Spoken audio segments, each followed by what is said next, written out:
Bonsoir à toutes et à tous, bienvenue dans le journal télévisé de ce jeudi 22 juillet 2021 sur l'Intelligent TV. Au sommaire de cette édition, le point du Conseil des ministres du mercredi 21 juillet 2021. La rencontre Ouattara-Gbagbo du 27 juillet 2021 vue sous l'angle de la relation Gbagbo-Afi par Isiaka Sangaré, secrétaire général et porte-parole du FPI. Le ministre de la Construction, du Logement et de l'Urbanisme, Bruno Nabagné, rédacteur en chef de l'Intelligent d'Abidjan.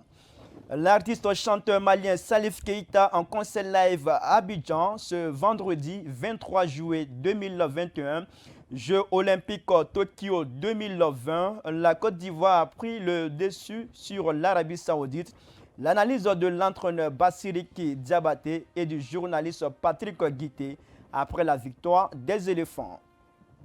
Je l'ai dit dans le titre, un conseil des ministres s'est tenu hier, mercredi 21 juillet 2021, au palais présidentiel à Abidjan Plateau, en présence du chef de l'État Alassane Ouattara.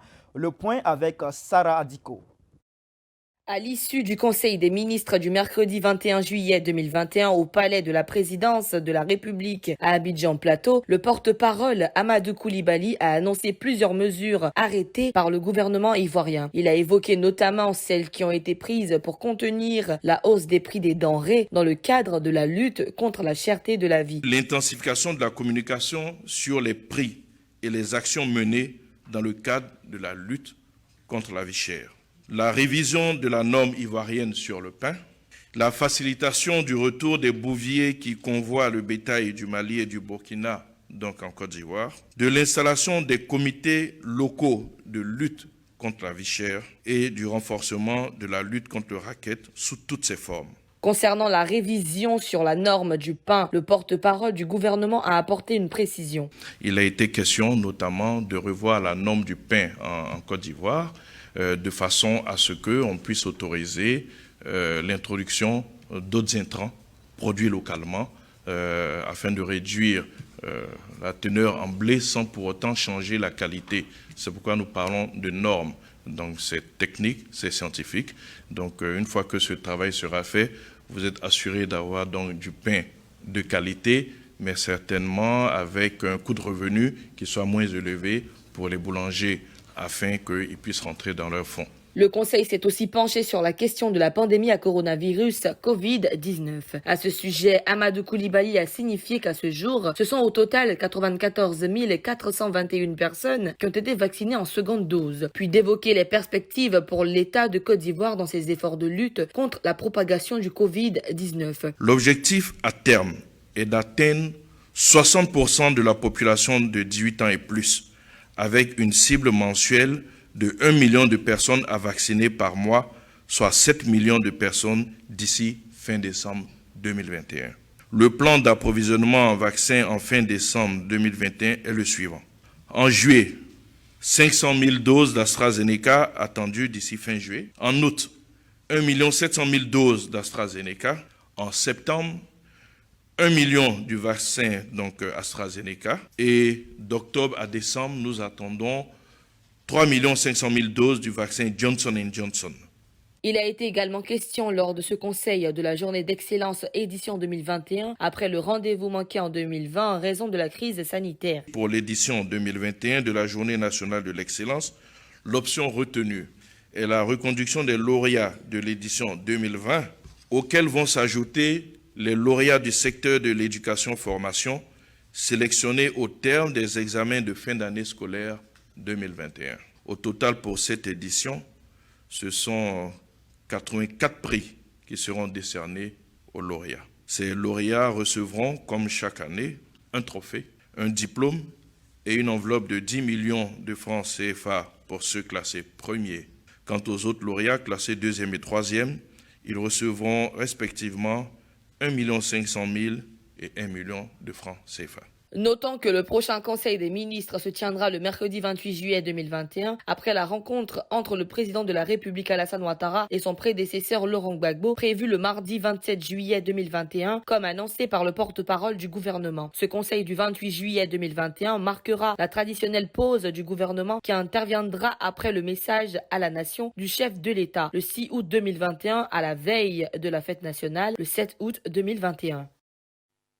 Vous l'avez entendu à la fin de ce reportage, le chef de l'État Alassane Ouattara et son prédécesseur Laurent Gbagbo vont se rencontrer le mardi 27 juillet 2021 prochain. Dans la foulée de cette rencontre, Isiaka Sangaré, secrétaire général et porte-parole du FPI, encourage une rencontre Gbagbo-Afi. Voyons cela en image encore avec Sarah Diko.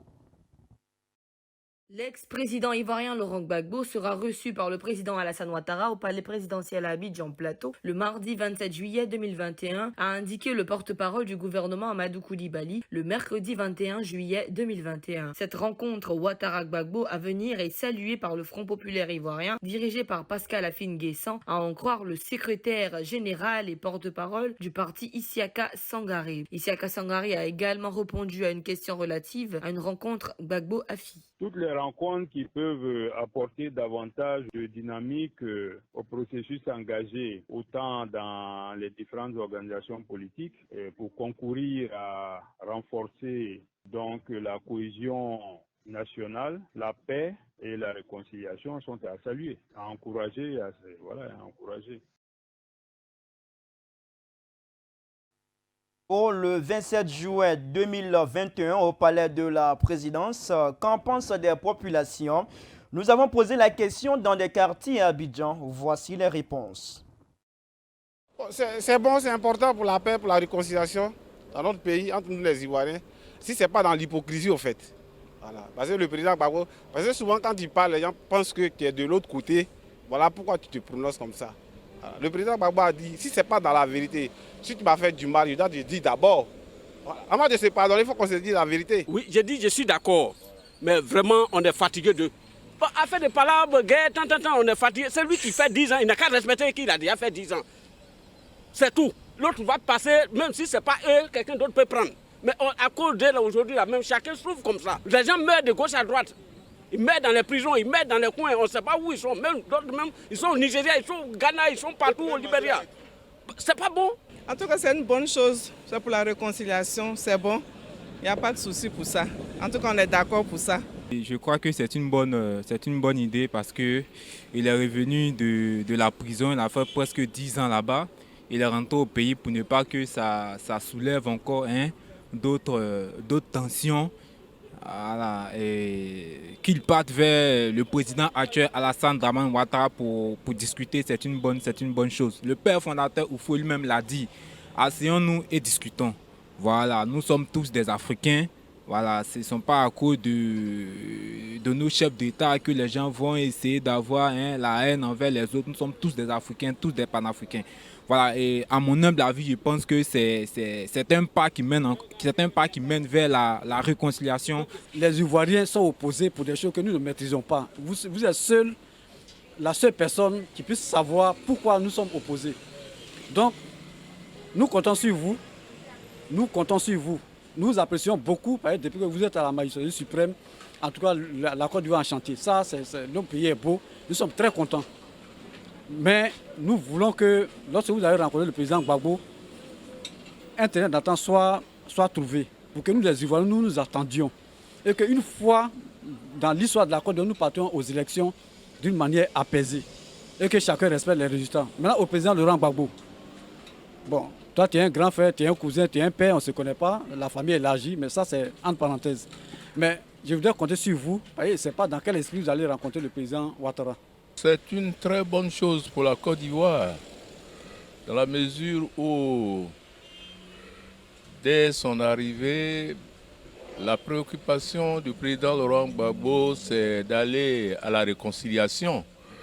Et cette réconciliation ne peut pas se faire sans les tenants du pouvoir actuel.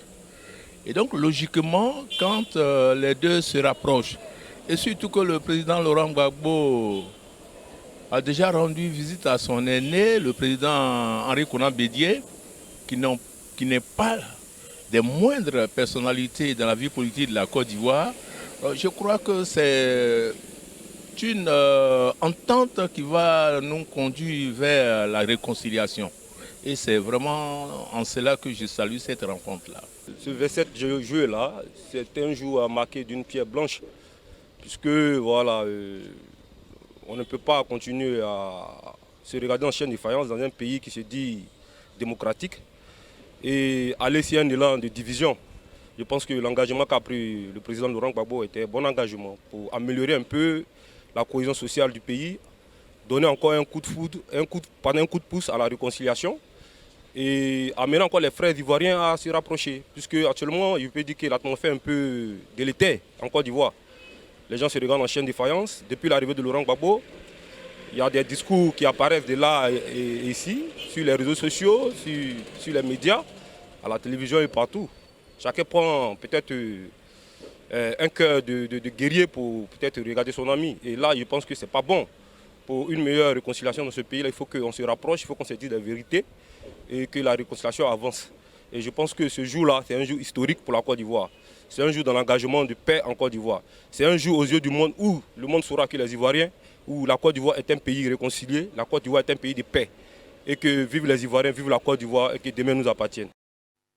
Tout autre sujet à présent, dans le cadre de sa rubrique rédacteur en chef, le quotidien L'Intelligent d'Abidjan a reçu le ministre de la Construction, du Logement et de l'Urbanisme, Bruno Nabagné-Koné. La rencontre a eu lieu ce mercredi 21 juillet 2021. Le point avec Jean-Christian Nasser. Le mercredi 21 juillet 2021, le ministre de la Construction, du Logement et de l'Urbanisme était au siège du quotidien L'Intelligent d'Abidjan en qualité de rédacteur en chef. Alafé Wakili, journaliste et directeur général de L'Intelligent d'Abidjan, explique les contours de cette initiative. Cette réunion de rédaction qui aurait pu être simplement l'invité du jour, mais on a voulu innover au titre des initiatives entreprises pour aider à renforcer l'audience et la visibilité de nos médias et à rassurer davantage le lecteur. On a voulu innover en mettant en place la rubrique de rédacteur en chef qui permet à l'invité, à la personnalité, à l'acteur social et politique qui accepte de jouer le jeu, de se mettre dans la peau du journaliste et de diriger la réunion de rédaction, de susciter des articles, de donner des orientations et à-dessus de ça, on sort une sorte de numéro spécial qui retrace tous ces aspects-là et qui porte la marque du rédacteur en chef, le journal tel qu'il le souhaite, le journal tel qu'il doit être fait. Donc on voudrait vraiment vous remercier d'être là, remercier les invités et aussi nos confrères des autres journaux qui sont venus, parce que votre carrure, votre statut, la solennité a fait qu'on n'a pas voulu passer ces moments-là entre nous uniquement, mais inviter d'autres confrères de la presse nationale pour témoigner et puis recueillir vos réactions et suivre avec nous cette réunion de rédaction. Le ministre Bruno Nabagné-Koné s'est dit heureux de participer à cette réunion de rédaction. Selon lui, c'est une opportunité rare dans le milieu journalistique. Il a aussi félicité la rédaction pour le travail abattu. Un honneur pour moi de me retrouver ici, de diriger le journal pendant ces quelques moments. Et je le remercie et je le félicite en même temps pour son action à la tête de ce journal, pour son action dans le milieu de la presse ivoirienne. Je viens ici aussi pour avoir avec vous cet échange, avoir avec vous ce moment que je trouve moi particulièrement trop rare dans les moments politiques, les moments que notre pays vit. Je trouve qu'on devrait échanger plus souvent entre acteurs politiques et presse, entre populations même. Nous devrions trouver des moments comme celui-là pour échanger sans langue de bois, pour expliquer des choses, pour dire pourquoi telle décision et pourquoi pas telle autre, pourquoi on a pris tel chemin plutôt que tel autre, etc. Donc c'est des moments que personnellement j'apprécie. Lors des échanges, le ministre Bruno Nabagné-Koné a répondu aux questions des journalistes sur des sujets touchant l'actualité nationale, notamment la question de la cherté de la vie. Des facteurs qui sont exogènes. Je pense que le ministre du Commerce en a déjà parlé plusieurs fois, donc des facteurs qui ne dépendent pas de nous. Quand il y a la Covid, que le transport aérien, le transport maritime même est restreint, que les prix augmentent à ce niveau-là, il y a des problèmes de climat qui font que le blé produit est en moindre quantité par rapport à la demande mondiale, etc. J'allais dire, c'est des choses sur lesquelles nous, on peut faire quoi? Rien. Un mot de culture à présent. L'artiste chanteur malien Salif Keita sera à Abidjan ce vendredi 23 juillet 2021 pour un concert au Palais de la Culture de Treichville. Plus de détails avec Mamadou Ouattara. L'artiste malien Salif Keita est en concert à Abidjan au Palais de la Culture de Treichville le vendredi 23 juillet 2021. Salif Keita a annoncé le mercredi 21 juillet 2021 par appel vidéo à partir du téléphone de son manager Christian Sirène qui sera en concert à Abidjan le 23 juillet 2021. Face à la presse, Christian Sirène, manager de Salif Keita, a dit que l'artiste donnera 90 minutes de spectacle en revisitant ses tubes à succès. Il a fait son concert de 90 minutes.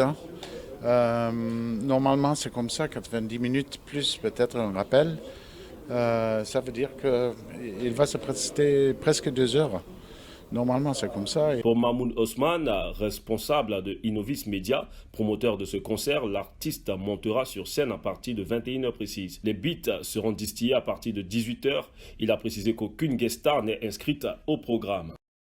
Bouclons ce journal à Tokyo, au Japon. Pour leur première sortie, les éléphants U23 ont battu l'Arabie Saoudite 2-1 ce jeudi 22 juillet 2021. Comment cela a-t-il été possible? L'analyse de l'entraîneur Bassiriki Diabaté et du journaliste Patrick Guité dans ce sujet de Ange Kwadio. La Côte d'Ivoire a dominé l'Arabie Saoudite 2-1 le jeudi 22 juillet 2021 au stade international de Yokohama. Le match comptait pour la première journée dans la poule D du tournoi masculin de football des Jeux Olympiques. Pour cette première sortie aux Jeux de Tokyo 2020, les éléphants olympiques ont assuré l'essentiel face aux faucons saoudiens. Sur une passe d'Amad Diallo, Franck Kessié signe le but 2-1 à la 66e minute. Les espoirs ivoiriens ont pris l'avantage grâce à un but contre son camp du défenseur saoudien Abdoulela Al-Hamri. Sur un centre du capitaine ivoirien Max Alain Gradel, Abdoulela Al-Hamri dévie le ballon dans ses buts 1-0 à la 39e minute. Les Saoudiens reviennent dans la partie 5 minutes après l'ouverture du score 1-1 à la 44e minute. Bassiriki Diabaté, entraîneur du Racing Club d'Abidjan, donne son avis après le match. L'impression que nous avons eue, la première mi-temps assez compliquée. Une première mi-temps difficile due à l'Arabie Saoudite qui nous mettait une grosse pression à la relance, avait du mal sur les sorties des balles et nous ont imposé un pressing dans le milieu de terrain qui a beaucoup gêné. La seconde période, on peut dire qu'on s'est adapté. Nos garçons ont élevé leur niveau de jeu. Patrick Guité, rédacteur en chef du site sportif sportivoire.ci, explique comment la Côte d'Ivoire a pris les commandes de la partie. Ce match-là a été le premier préparatif donc, pour cette compétition parce qu'on le sait, on a eu une préparation bâclée où il n'y a pas eu de matchs amicaux internationaux tout simplement pour mettre les éléphants dans le bain ou pour permettre d'avoir des complémentarités dans le groupe. Donc les 45 premières minutes ont été balbutiées par les éléphants de Côte d'Ivoire et comme je l'ai dit, ça se comprenait.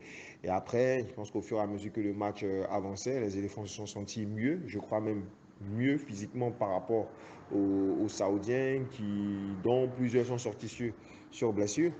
Et puis il y a eu une efficacité, une réussite. Oui, on a eu beaucoup de réussite, surtout sur le premier but donc, des éléphants venus du centre de Max Gradel. Et puis après, on a les garçons qu'on attendait. C'est vrai qu'on a eu en défense Bailly qui a été intéressant. Dans le milieu de terrain Kessié, Amad et Mas Gradel. Et donc, c'est cette entente-là entre Amad et Kessié qui permet à la Côte d'Ivoire de prendre les commandes de la partie. C'est une victoire qui permet donc de mettre les Ivoiriens dans le bain de ces JO. Après, il y a des réglages à faire forcément. au niveau donc du milieu du terrain, où je pense que Drissa n'a pas véritablement tourné, où je pense que les éléphants se sont un tout petit peu marchés sur les pieds, surtout dans le milieu de terrain. Il n'y a pas eu de dédoublement, en tout cas énormément de dédoublement sur les côtés.